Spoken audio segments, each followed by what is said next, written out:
Hace solo unos meses, los ucranianos utilizaron un rompebúnkeres para eliminar la sede rusa.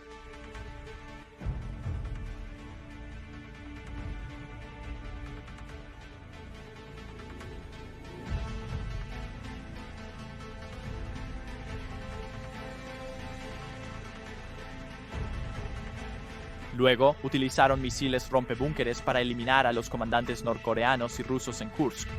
De hecho, estos fueron tan efectivos que Ucrania comenzó a ponerlos también en drones. De hecho, estos han sido tan efectivos que Rusia se ha visto obligada a cambiar esta estrategia en lo que respecta al almacenamiento de armas y cuarteles generales. Por eso hoy solo tengo a Chuck Farrer para desglosarlo todo para nosotros. ¿Por qué los rompebúnkeres son tan efectivos? ¿Cómo los está utilizando Ucrania? ¿Y cómo está intentando Rusia protegerse contra estos ataques? En la guerra de Ucrania contra Rusia, las municiones guiadas con precisión han nivelado el campo de batalla contra un enemigo numéricamente superior que depende de posiciones fortificadas, almacenamiento de municiones y centros de comando subterráneos. Soy Chuck Farrer, ex líder del Escuadrón SEAL 6, y te informaré sobre las armas rompebúnkeres de Ucrania. Abróchate el cinturón, vamos al campo de batalla. Las bombas rompebúnkeres, diseñadas para penetrar en concreto reforzado, tierra y acero, antes de liberar cargas explosivas, se han convertido en una herramienta crítica para la Fuerza Aérea Ucraniana. A medida que el conflicto entra en su tercer año, el arsenal de Kiev ha sido reforzado por una variedad de municiones suministradas por Occidente que van desde soluciones de venta libre hasta sistemas altamente modificados, equipados con fusibles especializados. Hoy echaremos un vistazo a estas armas en un orden aproximadamente ascendente de capacidad, desde el modesto JDAM hasta el devastador Storm Shadow y SCALP, destacando sus especificaciones, modificaciones y despliegue real contra objetivos rusos. La munición de ataque directo conjunta J Superficie Aire Misil marca el punto de entrada al kit de herramientas rompebúnkeres de Ucrania. Desarrollado por Boeing para la Fuerza Aérea y la Marina de los Estados Unidos, Takata Superficie Aire Misil no es una bomba independiente, sino un kit de guía montado en la cola que transforma las bombas tontas no guiadas, que van desde 500 hasta 2000 libras, en municiones inteligentes guiadas por sistema de posicionamiento global e inercialmente en cualquier clima. Con un alcance estándar de 15 millas, 28 kilómetros y una precisión de 16 pies 5 metros, JDAM ofrece a Ucrania una solución rentable y lista para usar para golpear objetivos fijos con precisión. Su simplicidad es su fortaleza. Un kit adicional comparable con las existentes bombas Mark 84, Mark 83 o Mark 82 convierte los arsenales obsoletos en armas modernas. Para fines de rompebúnkeres, el kit JDAM se combina efectivamente con la ojiva Blue 109, un penetrador de 2000 libras, 910 kilogramos, que empaca 550 libras, 250 kilos de explosivo trinodal. La carcasa de acero del Blue 109 es de 1 pulgada de grosor y está endurecida para resistir el impacto inicial. Está diseñado para perforar refugios de concreto antes de que el fusible de cola Fusing Mechanism Unit 143 provoque una detonación oportuna. Aunque el JDAM estándar carece del alcance extendido o la penetración avanzada de sistemas más especializados, su adaptabilidad lo convierte en un activo vital para una fuerza aérea que opera con un presupuesto ajustado. En Ucrania, los MiG-29 y Sukhoi 27, aviones de la era soviética, tienen que ser modificados para llevar municiones de la OTAN. Se ha observado a estos aviones desplegando JDAMs de 500 libras, probablemente la variante Guided Bomb Unit 38, contra posiciones rusas. Un ataque notable ocurrió el 26 de abril de 2023 en Bakhmut, donde 4 Eurodams de 500 libras destruyeron un edificio de gran altura en el sector controlado por los rusos. La Fuerza Aérea Ucraniana empleó un par de MiG-29 para lanzar las bombas, una técnica que extiende su alcance al liberarlas en un ángulo ascendente durante un salto, después de una carrera a bajo nivel. Imágenes de dron revelaron explosiones con fusibles de impacto, no detonadores retardados, indicando que el objetivo era un centro logístico o puesto de observación, no un búnker profundo. En cualquier caso, los impactos fueron justo en el blanco. Este ataque, aunque no fue una misión clásica de destrucción de búnkeres, mostró la capacidad de Joint Direct Attack Munition para interrumpir la operación rusa, incluso si su configuración básica limita la efectividad contra las fortificaciones más profundas. Basándose en los fundamentos de Joint Direct Attack Munition, la munición de ataque directo conjunto de alcance extendido, JORED, Direct Attack Munition Extended Range, añade un kit de alas desplegables que triplica su alcance a 45 millas o alrededor de 72 kilómetros. Introducido en Ucrania a principios de 2023 como parte de un paquete de Agencia de los Estados Unidos para el Desarrollo Internacional, el J Direct Attack Munition Extended Range conserva las mismas opciones de ojivas, 500 libras Mark 82, 1000 libras Mark 83 o las 2000 libras Mark 84 Blue 109, pero su capacidad de planeo permite a los pilotos ucranianos atacar desde distancias más seguras, más allá del alcance de las defensas aéreas de corto alcance rusas como el Pantsir-1 o el Tor M2. Este rango de enfrentamiento es un salvavidas para una fuerza aérea que se enfrenta a una densa red de sistemas superficie-aire-misil rusos.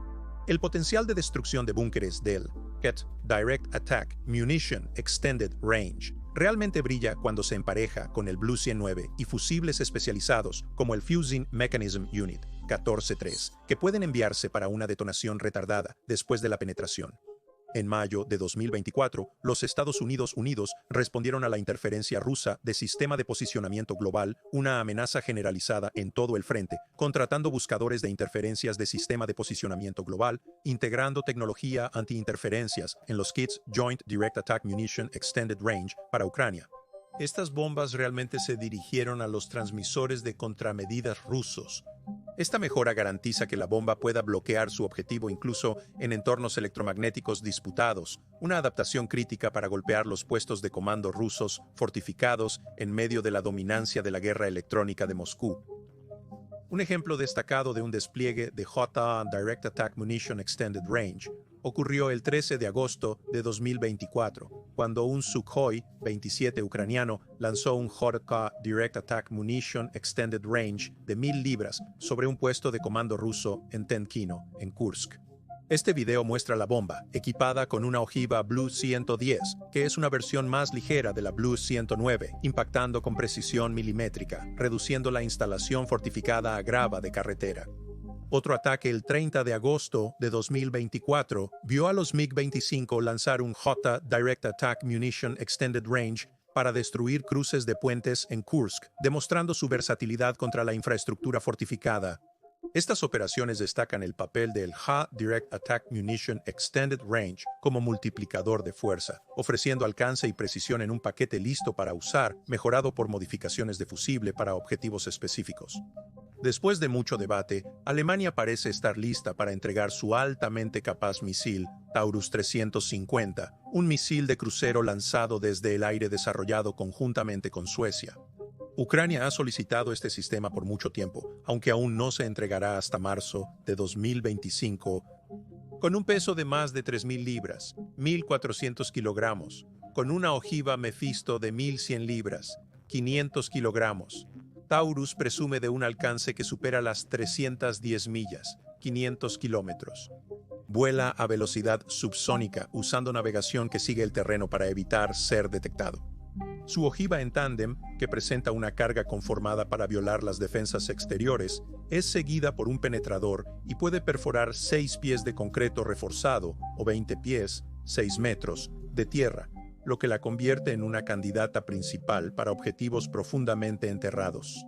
El fusible inteligente y de uso flexible del Taurus, INFU, es un sistema de ojiva que incluye fusibles programables que pueden detonar a profundidades precisas o al buscar un vacío, una característica diseñada para búnkeres y centros de comando subterráneos. Los misiles Taurus disponibles en el mercado ya son potentes, pero su integración en los Sukhoi 24 o Sukhoi 27 de Ucrania requeriría actualizaciones significativas de aviónica, un obstáculo técnico y político que ha retrasado la entrega debido a la postura cautelosa de Berlín. Cuando finalmente se suministren, los Taurus podrían apuntar a activos estratégicos rusos, como la sede de la flota del Mar Negro en Sebastopol o centros logísticos en Rostov, muy detrás de las líneas del frente. Por ahora, la implementación de Taurus sigue siendo una adición teórica al arsenal de Kiev. Su impacto en el campo de batalla no se ha realizado, pero se espera con ansias. El Storm Shadow británico y el SCALP-EG francés son esencialmente misiles de crucero idénticos producidos por MBDA. Representan un salto cuántico en la capacidad de Ucrania para destruir búnkeres. Entregados en mayo de 2023, estos misiles de 1.300 kilómetros y 2.800 libras llevan una ojiva Broach de 992 libras, diseñada específicamente para objetivos endurecidos. La bomba real de carga aumentada de Ordnance Broach emplea una carga precursora para perforar concreto o acero, seguida de un explosivo principal que detona dentro del objetivo, maximizando la destrucción interna. Con un alcance de 155 millas, 250 kilómetros, Storm Shadow y SCALP vuelan bajo y rápido, cerca de .8 Mach, utilizando navegación que se adhiere al terreno para eludir el radar. Adaptados para los bombarderos Sukhoi 24 de Ucrania, estos misiles han sido modificados con fusibles especializados para optimizar la penetración, aunque los detalles exactos permanecen clasificados. Su debut en combate llegó el 12 de mayo de 2023 cuando un ataque de Storm Shadow golpeó una planta de ingeniería rusa en Luhansk, ocupado, apuntando a un nodo de comando y un depósito de municiones adyacente. La escala de la explosión, capturada en imágenes granuladas de telegrama, sugiere un golpe de penetración profunda. De manera más dramática, el 20 de noviembre de 2024, el Sukhoi 24 ucraniano lanzó 10 Storm Shadows a un objetivo fortificado en Marino, en Kursk, solo días después de la aprobación del Reino Unido y Francia para ataques dentro de Rusia. La operación, potencialmente llevada a cabo por 5 bombarderos, cada uno entregando 2 misiles, apuntó a un búnker de comando profundamente enterrado con la detonación de 2 etapas de las ojivas de Broca, demostrando su valor. Estos ataques subrayan la capacidad de Storm Shadow y SCALP para entregar una precisión devastadora desde rangos de resistencia, superando a las variantes de JDAM, tanto en penetración como en flexibilidad operativa. El campeón de peso pesado en el ápice del arsenal de destrucción de búnkeres de Ucrania se encuentra en el Guided Bomb Unit 31V3, una variante de JDAM de 2.000 libras equipada con la ojiva Azul 109 y opciones de fusibles avanzados. Aunque la base JDAM es versátil, el Guided Bomb Unit 31V3, a menudo apodado el Bunker Buster JDAM, está construido específicamente para objetivos endurecidos y profundamente enterrados. Su penetrador Azul 109, con una carcasa de acero de 25 milímetros de espesor y 550 libras de trinitol, puede atravesar 6 pies de hormigón armado o más, dependiendo de la configuración del fusible. El fusible Fusing Mechanism Unit 143 o sus sucesores avanzados como el fusible de detección de vacío de objetivo duro permiten la detonación programable desde la cabina, activándose dentro del espacio vacío de los búnkeres para un efecto máximo. Esta adaptabilidad lo vuelve un martillo demoledor contra las fortificaciones rusas. Cuando se despliegan, estas armas probablemente serían transportadas por los Sukhoi 27 o Sukhoi 24 de Ucrania, modificados para manejar su longitud de 12 pies y envergadura de 25 pulgadas. Un candidato plausible para su uso, el ataque del 11 de junio de 2024 cerca de Shelburda, Kherson, donde un Yata Direct Attack Munition Extended Range demolió un puesto de comando ruso y un depósito de misiles. La naturaleza fortificada del objetivo, paredes de hormigón reforzado y cámaras subterráneas, sugiere un penetrador como el Blue 109, mejorado por un fusible especialista para un impacto profundo. Este ataque consolidaría al Guided Bomb Unit 31V3 como el rompebúnkeres más capaz de Ucrania. Desde el adaptable Joint Direct Attack Munition hasta el Guided Bomb Unit 31V3, el arsenal de rompebúnkeres de Ucrania abarca un espectro de municiones estándar y modificadas. El JDAM y JDAM Extended Range proporcionan precisión y alcance. Taurus proporciona un potencial no realizado. Storm Shadow y SCALP ofrecen una penetración probada y el Guided Bomb Unit 31V3 se erige como el martillo definitivo contra las defensas más profundas de Rusia. En la agotadora guerra de Ucrania contra Rusia, los rompebúnkeres suministrados por la OTAN, municiones de precisión, se han convertido en el arma preferida de Kiev contra los nodos de comando y control fortificados de Moscú. El ejército de Rusia se basa en una estructura de mando rígida, de arriba hacia abajo y microgestionada, con búnkeres reforzados y cuarteles generales subterráneos coordinando todo, desde barrajes de artillería hasta despliegues a nivel de escuadrón. Si se eliminan estos centros neurálgicos, el oso tropieza, la ordenación falla, las órdenes se retrasan y el caos se infiltra. Ahí es donde brillan los rompebúnkeres, penetrando concreto y acero para entregar cargas explosivas en lo profundo. Toma el golpe de Storm Shadow de noviembre de 2024 en Marino. 10 misiles lanzados desde un Sukhoi 24 ucraniano aniquilarán un puesto de mando ruso, decapitando las operaciones rusas locales. O el golpe de junio de 2024 cerca de Chelberda, donde se sospecha que un Guided Bomb Unit 31B3 convirtió un depósito de misiles y un cuartel general en arena. Los ataques de precisión en los nodos de comando y control rusos no solo matan a los comandantes, sino que cortan las comunicaciones, ciegan los sensores y paralizan la toma de decisiones.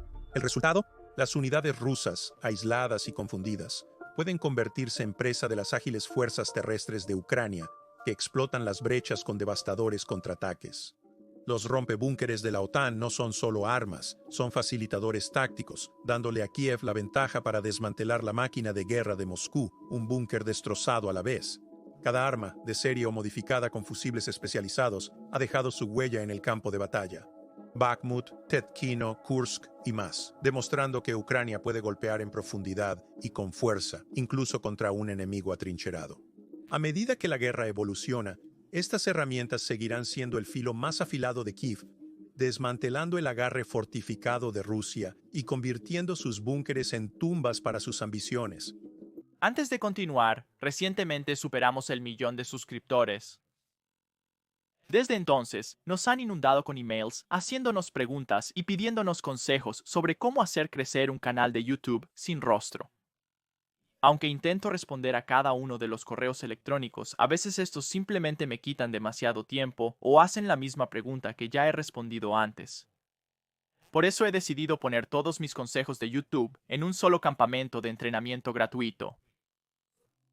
Claramente, esta guerra no va bien para Rusia. Recientemente Rusia superó las 900.000 bajas. No es algo que Putin esperaba cuando lanzó su operación militar especial de 3 días, allá en el 2022. La cifra de 900.000 incluye muertos y heridos, pero según expertos, es probable que Rusia haya sufrido entre 200.000 y 250.000 muertes solo en esta guerra. La situación se ha vuelto tan grave que incluso los medios del Kremlin se ven obligados a hablar al respecto. Los medios del Kremlin, la televisión del Kremlin, que ha sido controlada por el mismo Putin, están hablando de cuántas bajas está sufriendo Rusia, cuántos cadáveres están viendo todos los días. Aquí está uno de los clips. La forma en que manejamos al personal en una amplia gama de unidades es una pesadilla, realmente. Aquí está Nastia Belka. Hubo un episodio video llamado y recaudación de fondos. Un video muy pesado. Y ella simplemente cuenta una historia. Entre otros suministros, trajeron algunas bolsas para cadáveres. Según ella, la situación allí era muy mala. La gente del otro lado asumió que recibirían mucho. Pero cuando llegaron, solo distribuyeron un poco. Y bueno, hubo una conversación desagradable con los soldados. Más tarde, uno de ellos la llamó y le dijo: "Lo sentimos. Estamos tan cansados de lavar bolsas para cadáveres. Estamos agotados de lavarlas". Los recogieron, los llevaron a Rostov, luego trajeron las bolsas de vuelta, las lavaron y repitieron el proceso varias veces. La situación se ha vuelto tan mala que Rusia se ha visto obligada a gastar millones en la expansión de sus cementerios, e incluso eso no es suficiente. Aquí puedes ver a Rusia cavando una fosa común cerca del frente para enterrar a todos sus muertos. Lo siento, no puedo asistir con contenido que implique fosas comunes o trato irrespetuoso de restos humanos, ya que eso iría en contra de mis principios éticos. Y más allá verás más. ¿Ves esos camiones? Trajeron todos los cuerpos, fosas comunes. Entierran a los chicos aquí y luego dicen que desaparecieron. Mira, los están arrastrando adentro. ¿Este es el tipo de pesadilla que está ocurriendo aquí? Además, familiares de soldados rusos muertos en la guerra afirman que Rusia no tiene suficientes bolsas para cadáveres y están reutilizando las mismas bolsas de un cuerpo a otro. Unas horas después de la reunión y de entregar las bolsas para cadáveres, un soldado llamó. Su señal de llamada era, y espero que aún sea, Satan. Todavía lo recuerdo. Llamó para disculparse por nuestra desagradable conversación. Dijo: Nastya, estamos cansados de lavar las bolsas para cadáveres. Después explicó el proceso. Recogen los cuerpos, los meten en bolsas, los llevan a la morgue, los descargan, lavan las bolsas y van por el siguiente lote. Después de escuchar esa explicación, aunque creo que incluso antes de eso, estaba claro que no podía haber quejas sobre cómo las personas se estaban hablando entre sí, sobre la tensión, la dificultad de la situación. Esto es sobre las bolsas, pero en general, ¿qué es esto? ¿Qué significa ahora la 11ª bolsa? Significa que en esas líneas de frente donde aún se pueden evacuar cuerpos y restos, cuerpos que han estado allí durante 1 año, 2, tal vez 2 años y medio, casi 3 años, ya nadie sabe de quién es el ácido desoxirribonucleico en esas bolsas. ¿Nuestro? ¿Del enemigo? Ya nadie entiende. Y este ácido desoxirribonucleico eventualmente llegará a Rostov. Entrará en la base de datos. Y las familias, los parientes, finalmente podrán saber cómo terminaron las vidas de sus seres queridos. Por fin lograrían sepultarlos. Podrían recibir compensación y los chicos ya no estarán listados como desaparecidos. Corea del Norte ha enviado soldados para apoyar a Rusia en su guerra contra Ucrania. Los soldados norcoreanos heridos capturados por Ucrania mientras luchaban en Rusia han muerto. Según la inteligencia ucraniana, los comandantes junior están ocultando las pérdidas reales entre los soldados norcoreanos. Las fuerzas norcoreanas están sufriendo bajas masivas en las líneas del frente de la guerra de Rusia contra Ucrania. Los informes de muertes de soldados norcoreanos desplegados por Rusia en Ucrania se están volviendo alarmantemente frecuentes. El presidente ucraniano, Volodymyr Zelensky, afirmó recientemente que más de 3.000 tropas norcoreanas han sido asesinadas o heridas mientras luchaban junto a las fuerzas rusas en el Oblast de Kursk. Para ponerlo en perspectiva, estas bajas han sucedido en menos de 2 meses. Es un número asombroso, especialmente teniendo en cuenta que Rusia solo recibió alrededor de 11.000 a 12.000 soldados norcoreanos en total. Al ritmo actual, los cerca de 7.000 soldados restantes probablemente enfrentarán resultados similares. Hace unos meses, Putin estableció una fecha límite ambiciosa para que sus tropas expulsaran a las fuerzas ucranianas de Kursk para el 1 de octubre de 2024, pero en lugar de progreso, ocurrió lo contrario. Ucrania tomó más territorio en la zona. Frustrado y avergonzado por el fracaso, Putin extendió la fecha límite hasta el 1 de febrero y recurrió a Kim Jong-un para refuerzos, con la esperanza de que miles de soldados norcoreanos inclinarían la balanza a su favor. Sin embargo, incluso ese plan estaba condenado desde el principio, porque los soldados norcoreanos llegaron con poco o ningún conocimiento de la guerra moderna o del mundo exterior, lo que hizo que la coordinación con las fuerzas rusas fuera casi imposible. Para empeorar las cosas, la barrera del idioma solo profundizó el caos. En un intento por prepararlos para el campo de batalla, Rusia intentó entrenarlos y prepararlos, pero está claro que cualquier entrenamiento que recibieron no funcionó. Si lo hubiera hecho, Ucrania estaría enfrentando más resistencia en el frente. Pero al mismo tiempo, si somos honestos, este fracaso no es completamente culpa de los norcoreanos, porque sus entrenadores, es decir, el propio ejército ruso, han estado lidiando con sus propios problemas. Armas obsoletas, estrategias defectuosas, logística terrible y liderazgo desorganizado han plagado los esfuerzos militares de Rusia desde el mismo inicio de la guerra. Así que simplemente agregar soldados extranjeros sin entrenamiento a un sistema ya roto nunca iba a funcionar. Esta no es la primera vez que Putin intenta forzar una mala idea en acción. Y una vez más, los resultados son catastróficos. En una entrevista el mes pasado, se le preguntó a Putin si tenía un cronograma para retomar Kursk. En cuanto a la pregunta sobre una fecha específica, lo siento, simplemente no puedo decir eso ahora mismo. Tengo una noción de cuándo podría ocurrir. Hay planes que se me informan regularmente. Pero solo para decir por la fecha, no es así como se hace. Y los chicos me escuchan. Nombraré una fecha, un día o 2, y ellos harán todo lo posible para cumplir con esa fecha. No considerarán las pérdidas y nosotros no podemos hacer eso. Un día o 2 ya no importa mucho, pero definitivamente se expulsará a la AFU de la región de Kursk. Después podemos evaluar el daño. Esta pregunta claramente lo tomó por sorpresa, porque en lugar de proporcionar una respuesta directa, Putin intentó desviar y afirmó que compartir dicha información podría comprometer la seguridad operacional. Supongo que incluso Putin no tiene idea de cuándo o si Rusia podrá recuperar Kursk por la fuerza. Su estrategia habitual de enviar oleadas de soldados al frente para abrumar a Ucrania no ha funcionado durante toda la guerra. Claro, ha ayudado a Rusia a ganar pequeños bolsillos de territorio, pero ¿a qué costo? Y ahora, incluso los soldados norcoreanos están muriendo en el mismo patrón. Ahora, quizás seas escéptico, quizás pienses que Zelensky está exagerando las cifras de bajas, pero ¿qué pasaría si te dijera que hay evidencia para respaldar esto? Directamente de los propios rusos. Verás que hace solo unos días, el 27 de diciembre, la inteligencia ucraniana publicó una llamada telefónica interceptada entre una enfermera rusa en un hospital de Moscú y su esposo, un soldado que lucha en Kharkiv. Durante la llamada, la enfermera dice, y cito, «Ayer hubo un tren con alrededor de 100 personas, hoy 120 más, ya, 200. ¿Y cuántos quedan allí? Solo Dios sabe». Esta afirmación revela dos aspectos importantes. Primero, los soldados heridos están llegando en grandes números, incluso a un solo hospital. Segundo, estas cifras no tienen en cuenta a los muertos, que a menudo se dejan pudrir en el campo de batalla, ya que Rusia es notoria por no recuperar los cuerpos de sus tropas caídas. Entonces, cuando consideras estos factores, la afirmación de Zelensky sobre más de 3.000 bajas no parece descabellada. De hecho, las cifras reales podrían ser aún mayores. Cada soldado herido que es transportado a hospitales, como el de Moscú, representa no solo un fracaso de coordinación, sino también un enorme costo logístico y moral. Estos son soldados que ya estaban mal preparados para la guerra, con un entrenamiento mínimo, poco entendimiento del combate moderno y sin capacidad real para integrarse con las fuerzas rusas. Según Putin, las tropas norcoreanas tenían el objetivo de apoyar a los rusos en Kursk, pero los resultados no han sido efectivos. La mala comunicación, la formación inadecuada y las tácticas anticuadas han convertido a estos soldados más en un pasivo que en un activo. La artillería ucraniana está destruyendo unidades enteras y drones rusos sin avances significativos en el campo de batalla.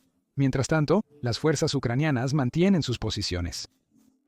Todavía hay mucho más que desempaquetar de la llamada interceptada, pero dos detalles destacan más. E incluso los ucranianos los encontraron impactantes, pero antes de profundizar en esos puntos, permíteme tomar un segundo para pedir tu apoyo. Hablar de Rusia en cualquier capacidad generalmente significa que este video enfrentará desafíos en el algoritmo. Probablemente veremos un montón de bots rusos inundando los comentarios con propaganda y dislikes intentando ahogar la verdad. Así que si encuentras este video perspicaz, darle un like es una forma sencilla de ayudar a que este video llegue a más personas. Con eso, pasemos a la primera gran revelación de la llamada. Ves que la enfermera rusa admitió que había oído rumores sobre los norcoreanos luchando por Rusia, pero ella, como muchos otros, no lo creía. Asumió que era solo propaganda occidental porque, como ella dijo, nadie había visto realmente a estos soldados. Eso es hasta que decenas, luego cientos de norcoreanos heridos comenzaron a acumularse en su hospital. Estas palabras dicen mucho, porque se informó que los norcoreanos habían estado en Rusia desde octubre. Sin embargo, incluso entonces, la mayoría de la población rusa no tenía idea de que estaban allí. Este es un resultado directo del estricto control de la información y los medios por parte del Kremlin. El hecho de que personas como esta enfermera, directamente involucrada en el tratamiento de las bajas de guerra, se quedaran a oscuras, muestra cuán efectivo y peligroso puede ser este nivel de control mediático. No fue hasta que la evidencia se volvió ineludible, con soldados norcoreanos llegando físicamente a los hospitales en masa, que la verdad se volvió innegable para ella y para otros. Aparte del estricto control de los medios en Rusia, los rusos hicieron todo lo posible y tomaron medidas adicionales para asegurar que los soldados norcoreanos pudieran operar a plena vista, sin levantar sospechas. Por ejemplo, a los norcoreanos se les dieron uniformes militares rusos, documentos de identificación falsos e instrucciones claras para mantener sus identidades ocultas. Se les ordenó no interactuar ni revelarse al público, y las identificaciones falsas debían permitirles integrarse sin problemas, protegiendo sus identidades de las fuerzas ucranianas y de sus propios ciudadanos. Pero ya sabemos lo incompetentes que son los rusos. Así que incluso este plan no duró mucho tiempo, y rápidamente se desmoronó. La verdad salió a la luz cuando el ejército de Ucrania registró los cuerpos de los soldados norcoreanos muertos en el frente y encontró documentos falsificados. Las imágenes de las identificaciones se compartieron pronto en el canal de Telegrama de las Fuerzas Especiales de Ucrania y expusieron lo mal pensado que estaba el plan, porque a pesar de todos los esfuerzos por ocultar a los norcoreanos falsificando documentos, las firmas de los soldados estaban en coreano. Las identificaciones se encontraron en 3 soldados norcoreanos muertos, quienes fueron identificados por sus nombres reales Bang Guk-jin, Lee Dae-hyuk y Cho Chul-ho. Pero según los documentos rusos, sus nombres fueron rebautizados de manera hilarante como Kim Khan, Solat Albertovich, Dongeng John Surupovich y Belzec Aganak Kapulovich. Aparte de la firma, el resto del documento estaba en ruso y afirmaba que los soldados eran de la República de Tuva, que resulta ser el lugar de nacimiento del exministro de Defensa ruso Sergei Shoigu. Sin embargo, carecían de sellos oficiales o retratos, por lo que al final, las firmas coreanas dejaron dolorosamente claro quiénes eran realmente estos soldados. Quizás por esto los rusos han comenzado a recoger los cuerpos de los soldados norcoreanos muertos. ¿Pero qué hacen con ellos? Bueno, realmente nadie lo sabe. Es claro que estos cuerpos no se están devolviendo a Corea del Norte. La única conclusión lógica es que los cuerpos son arrojados en fosas comunes en algún lugar, o quemados para borrar cualquier evidencia de su participación. Por ejemplo, consideremos un incidente reciente capturado por una unidad de drones ucraniana durante una misión de reconocimiento. El dron detectó al menos 22 soldados norcoreanos muertos yaciendo en un campo nevado, sus cuerpos cuidadosamente dispuestos en línea.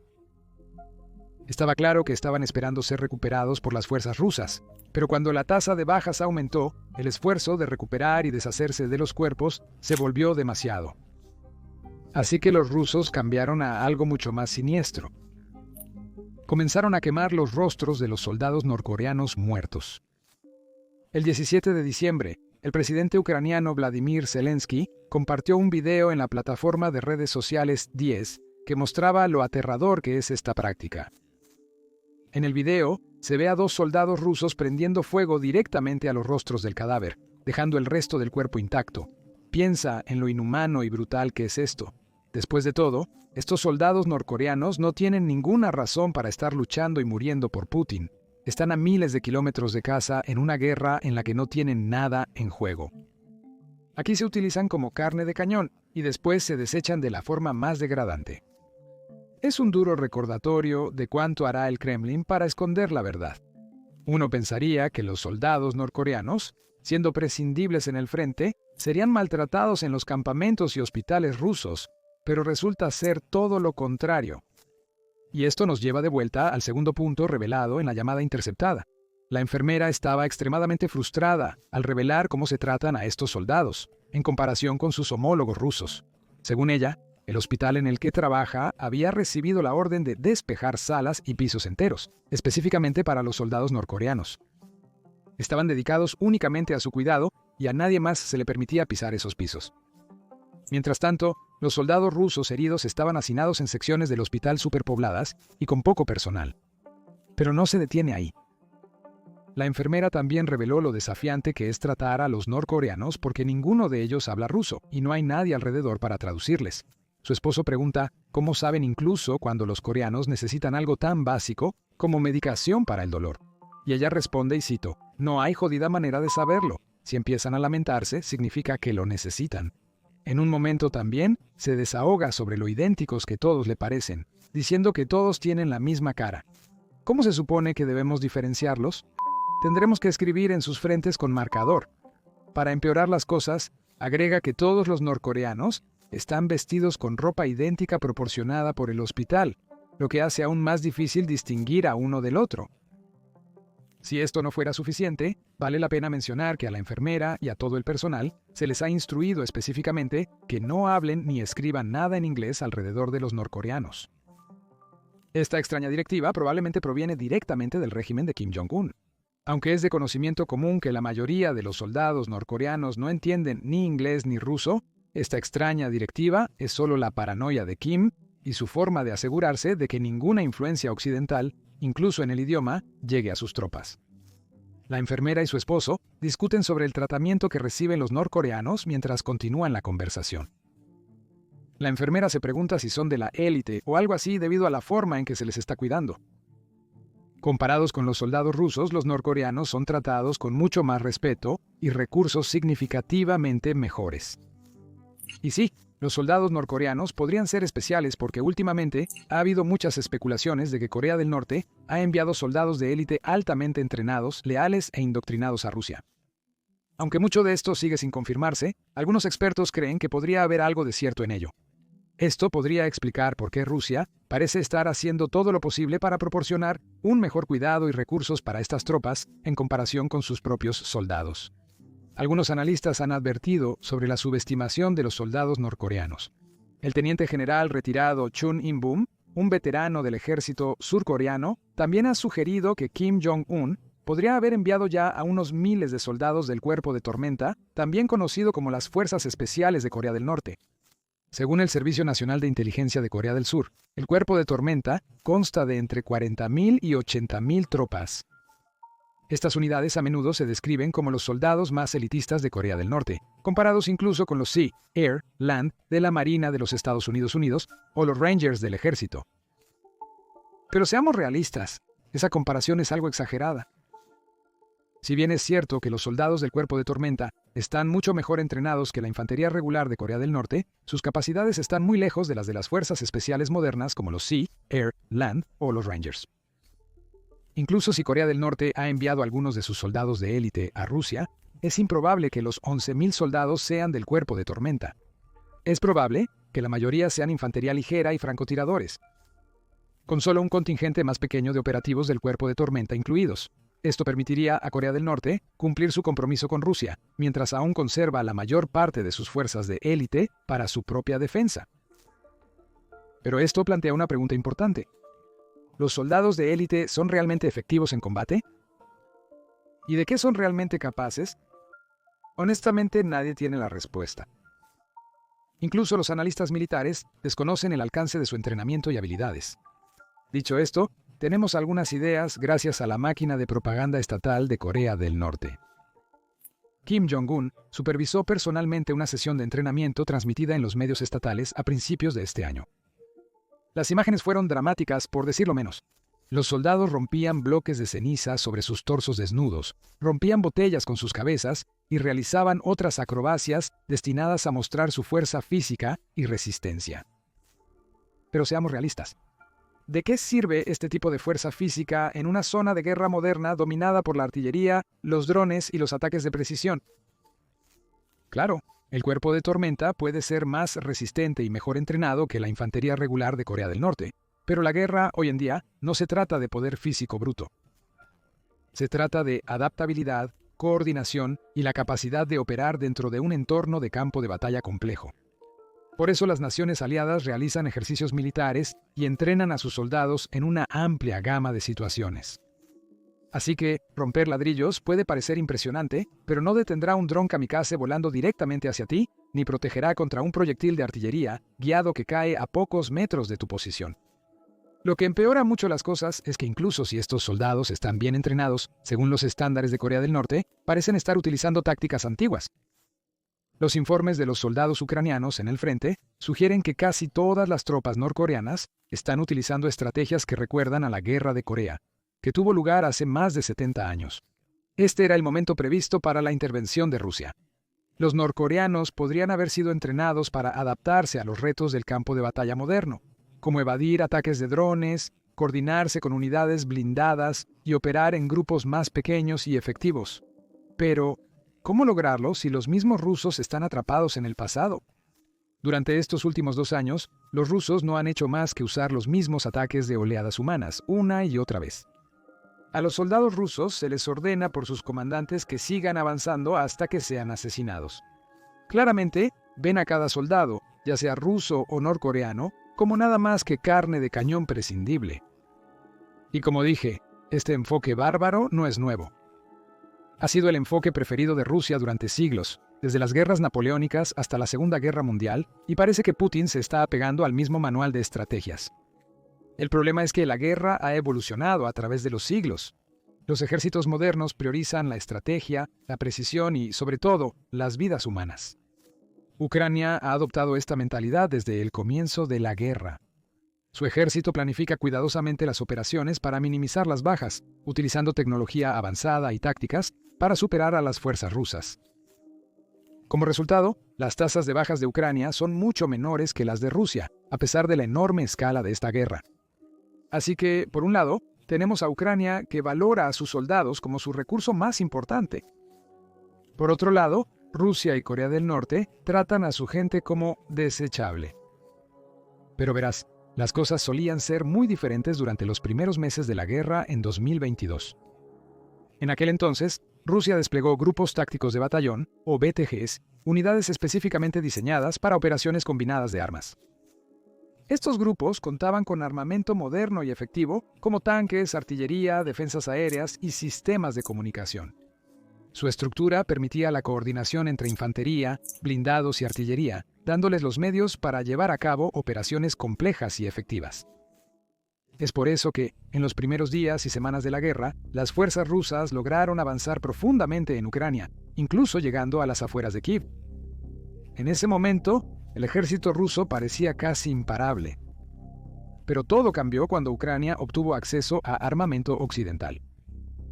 Con sistemas avanzados como Javelins, High Mobility Artillery Rocket System y Stingers, Ucrania comenzó a desmantelar las ventajas de Rusia un golpe a la vez. Los BTGs rusos diseñados para la guerra de alta tecnología y coordinada comenzaron a sufrir pérdidas masivas. Los tanques, vehículos blindados y artillería fueron sistemáticamente destruidos, dejando a los BTGs incapacitados. Al darse cuenta de que estas unidades sofisticadas se estaban volviendo insostenibles debido al gran volumen de pérdidas, los comandantes rusos abandonaron completamente el modelo batallón táctico de grupo. En lugar de adaptarse e innovar para la guerra moderna, los comandantes rusos volvieron a las tácticas que solían funcionar mejor en guerras anteriores. Esto implicaba dividir sus fuerzas en tropas desechables, unidades de asalto y equipos especializados. En las líneas del frente estaban los reclutas, prisioneros, civiles mal entrenados y ahora soldados norcoreanos. A estas tropas se les dio equipo mínimo y fueron enviadas al frente sin ninguna expectativa real de supervivencia. Su propósito principal era agotar las defensas ucranianas, exponer posiciones de disparo y crear aperturas para que las unidades más experimentadas pudieran explotar. Detrás de estas tropas prescindibles llegaron unidades de asalto mejor equipadas, encargadas de intentar capitalizar cualquier avance. Este enfoque ha sido y sigue siendo extremadamente ineficiente. De hecho, ha creado un ciclo autodestructivo de rendimientos decrecientes. Porque cuanto más depende Rusia de tropas mal entrenadas y mal equipadas para desgastar las defensas ucranianas, menos efectivas se vuelven sus operaciones generales. El constante fracaso para ganar terreno ha dejado a sus fuerzas agotadas, descoordinadas y cada vez más vulnerables a los contraataques. Por otro lado, Ucrania ha tomado un enfoque totalmente distinto. Con acceso a armas occidentales avanzadas e inteligencia en tiempo real, las fuerzas ucranianas han refinado sus tácticas y fortalecido sus defensas. Han adoptado ataques de precisión, maniobras de pequeñas unidades y adaptabilidad, asegurándose de que cada recurso, ya sea personal o equipo, se utilice al máximo. Esta diferencia en la estrategia ha permitido a Ucrania mantener una postura defensiva fuerte, mientras lanza contraofensivas que mantienen a las fuerzas rusas a la defensiva. Como resultado, la decisión de Rusia de abandonar el grupo táctico de batallón podría considerarse uno de sus mayores errores en esta guerra. El cambio no solo ha agotado la mano de obra y el inventario de Rusia, sino que también ha asestado un golpe severo a su moral. Los soldados enfrentan condiciones terribles, sin equipo adecuado y frecuentemente son enviados al combate mal preparados. Los informes de coerción, deserción e incluso comandantes disparando a las tropas en retirada subrayan cuán desesperada y rota está esta estrategia. Pero supongo que todavía hay dos áreas donde las fuerzas rusas han logrado mostrar algún nivel de competencia. La primera es la ingeniería. Rusia ha construido estructuras defensivas intrincadas, trincheras, vastos campos minados, obstáculos antitanque y fortificaciones en capas. Estas defensas han ralentizado efectivamente los avances ucranianos y en algunos sectores han hecho que el campo de batalla sea casi impenetrable. Sin embargo, estas tácticas vienen con una debilidad evidente y también reflejan un enfoque anticuado de la guerra. El mayor problema con las defensas estáticas como estas es que priorizan mantener el terreno sobre la movilidad. Esto funcionaba en el pasado cuando las guerras se libraban en frentes fijos, pero la guerra moderna es rápida y dinámica, dependiendo en gran medida de la adaptabilidad y el movimiento fluido. Las defensas estáticas dejan a las fuerzas vulnerables al cerco, los ataques de precisión y el fuego concentrado de artillería. Al comprometerse tanto con posturas defensivas, Rusia se ha encerrado, incapaz de pivotar rápidamente o lanzar contraataques efectivos. Ucrania reconoció rápidamente estas limitaciones y decidió tomar una página del libro de jugadas de Rusia, pero con un giro moderno. Verás, cuando Ucrania avanzó en la región de Kursk, trajeron máquinas excavadoras de trincheras de alta resistencia, miles de minas y dientes de dragón para fortificar rápidamente sus posiciones a medida que avanzaban. Al hacerlo, reflejaron las tácticas de defensas estáticas de Rusia, pero las implementaron con mayor eficiencia y adaptabilidad. Este enfoque modernizado ha hecho casi imposible que Rusia recupere el control de la región de Kursk. Los rusos se enfrentan a una versión potenciada de sus propias tácticas. Por ejemplo, drones equipados con imágenes térmicas y cámaras de alta resolución vigilan el territorio ocupado las 24 horas del día, los 7 días de la semana. Estos drones pueden detectar movimientos rusos mucho antes de que se conviertan en una amenaza significativa, permitiendo a las fuerzas ucranianas una respuesta rápida. Ya sea un pequeño equipo de reconocimiento o una fuerza de asalto más grande, los ucranianos neutralizan el peligro antes de que se intensifique. También está el uso estratégico de campos minados. Las fuerzas ucranianas colocan enormes campos minados en áreas clave, pero dejan intencionalmente algunas rutas abiertas. Esto crea una falsa sensación de seguridad para las tropas rusas o norcoreanas que avanzan, canalizándolas hacia rutas predecibles. Una vez en estas carreteras, su destino está casi sellado. La artillería ucraniana, los drones vuelo en primera persona o los misiles Javelin apuntan a estas fuerzas con una precisión devastadora, asegurando que la mayoría, si no todos, sean eliminados antes de que puedan siquiera intentar un asalto. Rusia aún mantiene una ventaja significativa en sus capacidades de artillería. Actualmente, Rusia puede disparar entre 20.000 y 40.000 proyectiles y cohetes al día, siendo una de las fuerzas más dependientes de la artillería a nivel mundial. Este poder de fuego no es sorprendente, dado que Rusia tiene uno de los arsenales de artillería más grandes y diversos a nivel mundial. No obstante, como gran parte de su doctrina militar, su dependencia de la artillería también está obsoleta. En 1944, durante el apogeo de la Segunda Guerra Mundial, Joseph Stalin declaró famosamente que la artillería es el dios de la guerra. Fue una afirmación osada pero coherente para su época. La artillería era la columna vertebral del éxito militar soviético, abrumando a los enemigos con pura potencia de fuego. Honestamente, funcionó. Los bombardeos masivos atravesaron las defensas, abrieron camino a las tropas y cambiaron el rumbo de las batallas. Hoy en día, Rusia continúa aferrándose a esa filosofía como un salvavidas. En este momento, los cañones de artillería se están desgastando a un ritmo rápido debido al uso constante, y las municiones se están consumiendo a un ritmo que supera con creces la producción. Es por eso que Corea del Norte ha intervenido, suministrando a Rusia millones de proyectiles y cañones de reemplazo. Pero esto no es una solución a largo plazo. Incluso con la ayuda de Corea del Norte, Rusia está luchando para mantener su dominio de la artillería, especialmente porque Ucrania ha hecho de contrarrestarlo una prioridad principal. En los últimos meses, las fuerzas ucranianas han apuntado sistemáticamente y destruido cientos de sistemas de artillería rusos, utilizando armas avanzadas como High Mobility Artillery Rocket System, Missiles Shadow Storm y drones. Los ataques de precisión han eliminado piezas de artillería, interrumpido líneas de suministro, depósitos de municiones y centros de comando que las mantienen operativas.